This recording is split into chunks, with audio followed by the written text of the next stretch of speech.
Жын шақыратын ойындар шын мәнінде өте қауіпті. Дегенмен красный дверь, желтый дверь, Чарли немесе тарелка секілді ойындарды мектеп оқушыларынан бастап ақмақ ересектерге дейін ойнап жүр. Бұл ойындардың түбі жақсылыққа апармайды. Жынмен ойнау сізге қуаныш әкелмейді. Бірақ осы видеода қорқынышты ойындар туралы айтатын боламын.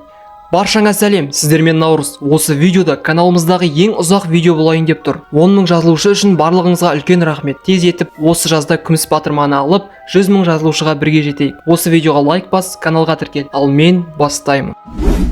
Түнгі ойын.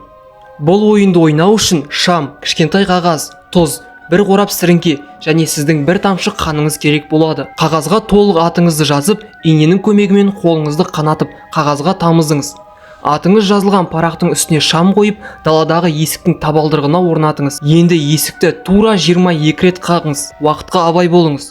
Дәл түннің ортасында жасалуы керек. Есікті ашып, шамды үрлеп өшіріңіз. Сіз жаңа ғана үйіңізге түнгі адамды кіргіздіңіз. Енді есікті ішіне жауып, шамды қайта жағуыңызға болады. Ойын басталды. Сіздің мақсатыңыз үйді толығымен аралап шығып, түнгі адаммен жолығып қалмау. Егер шам сөніп қалса, түнгі адам сізге жақын жерде деген сөз. Сізде шамды қайта жағу үшін 10 секунд қана бар. Егер 10 секундта жағып үлгермесеңіз, айналаңызға тұз сеуіп, өзіңізді қоршаңыз. Бұлай жасамасаңыз, түнгі адам сізге сағат 3-тен 33 кеткенге дейін қорқынышты галлюцинацияларды көрсетеді. 3:33-те ойын аяқталып, түнгі адам кетіп қалады. Ойын аяқталғанша жарықты немесе жарықшамды қосуға, ұйықтауға, өз атыңыз жазылған қағазды лақтыруға болмайды. Әйтпесе сіз түнгі адамды ашуландырасыз, ал ол ашуланғанда не істейтінін ешкім білмейді.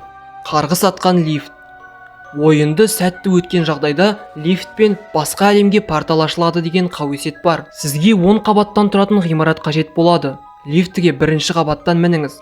Одан кейін әуелі 4-ші қабатқа барыңыз. Есік ашылған кезде 2-ші қабатты басыңыз. Түскеннен кейін бірден 6-ші қабатқа көтеріліңіз. Қайтадан 2-ші қабатқа түсіп, 10-ші қабатқа көтеріліңіз.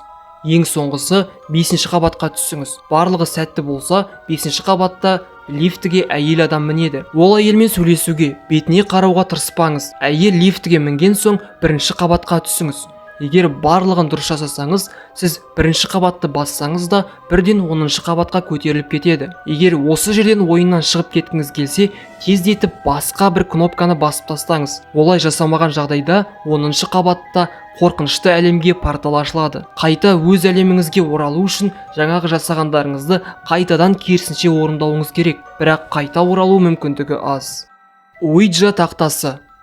Әлемдегі ең кең тараған және ең қорқынышты ойын болып саналатын Уиджа тақтасын 1890 жылы американдық бизнесмен L.H. Bond патенттеп алған. Бірақ ойынды осы адам ойлап тапқанына дәлелдер жоқ екен.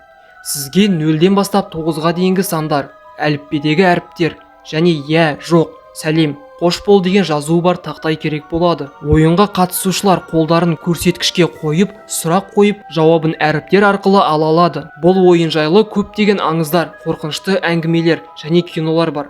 Бірақ ешқайсысы шындықтан пайда болмаған. Себебі осындай ойындарды ойдан шығарып ойнасаңыз да, бұл сізге қауіпті болып саналады. Айнадағы елес. Бұл ойынды тек 25 желтоқсанда ғана ойнауға болады. Ойнау үшін сізге 12 шам және үлкен айна қажет болады. Жарықты сөндіріп, айнаға қарап, дьявол деп 12 рет айту керек. Егер барлығы дұрыс жасалса, 2 секунд ішінде елестің нағыз түрін көруге болады. Бірақ осыдан кейін тыныш өмір сүруді армандамай қойыңыз. Ойынды ойнауға таптырмас уақыт түнгі 3. Осы ойынды ойнаудың жақсы жағы жоқ. Ойлаңызшы, Алла не үшін сізге жындарды көрсетпей тұр? Себебі бізге солай жақсырақ. Алла тағала тыйған нәрсені жасап, жақсылыққа ұшырауыңыз екіталай. Осы ойынды ойнаған соң, қайтадан бұрынғыша тыныш өмір сүру мүмкіндігі аз деп ойлаймын. Дарума-сан. Қорқынышты аңыз бойынша Дарума ваннада қайтыс болған жапониялық қыз. Ойынды ойнау үшін түннің ортасында ваннаға су толтырып, жарықты сөндіріп, мұздай суға түсуіңіз керек. Ары қарай 3 рет Дарума маған кел деп көзіңізді жұмып айтыңыз. Осы кезде сіз суық қолды сезінуіңіз мүмкін. Немесе ол артыңыздан пайда болады. Ойынды тоқтата алмайсыз. Дәл Дарума секілді сіз де ваннада көз жұмуыңыз мүмкін. Егер елесті шақыра алсаңыз, ол сізді күні бойы аңдап жүреді.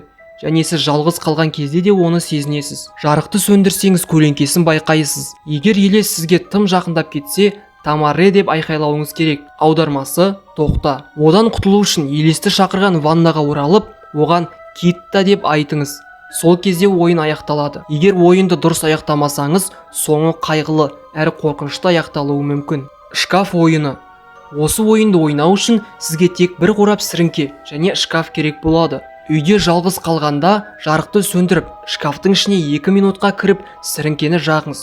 Осыдан кейін маған жарықты көрсет немесе түнекте қалдыр деген сөзді қайталаңыз. Сіріңкені сөндіріңіз. Егер қорқынышты нәрсені сезсеңіз немесе естісеңіз, сіріңкені қайта тұтату керек. Ең маңыздысы артыңызға қарамаңыз.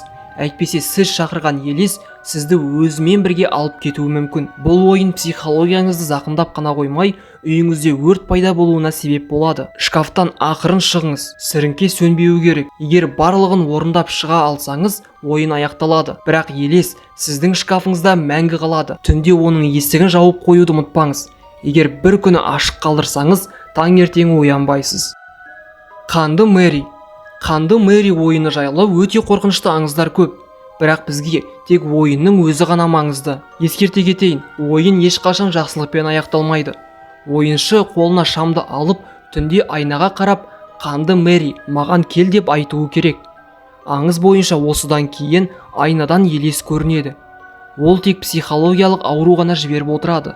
Басқа жақсылық күтпеңіз. Чарли. Есіңізде ме, осы ойын алғаш рет шыққан кезде барлық мектеп оқушылары ойнаушы еді. Олардың ішінде мен де болғанмын. Бірақ мен енді бастайын деп жатқанда бірден аяқтадым. Себебі ойын өте қорқынышты. Ереже бойынша екі қарындашты бір-біріне айқастырып, «Я, жоқ» деп жазылған қағаздың бетіне қояды. Ойынның басында «Чарли, сен осындасың ба?» немесе «Сенімен ойнауға бола ма?» деп рұқсат сұрауыңыз керек. Егер ол келіссе, қарындаш «Я» деген сөзге жылжиды. Енді сіз кез келген сұрағыңызды қоя аласыз. Ойынды аяқтайтын кезде де рұқсат сұрауыңыз керек. Бірақ бұл ойынның кесірінен қаншама балалар өзіне психологиялық ауруларды тілеп алды.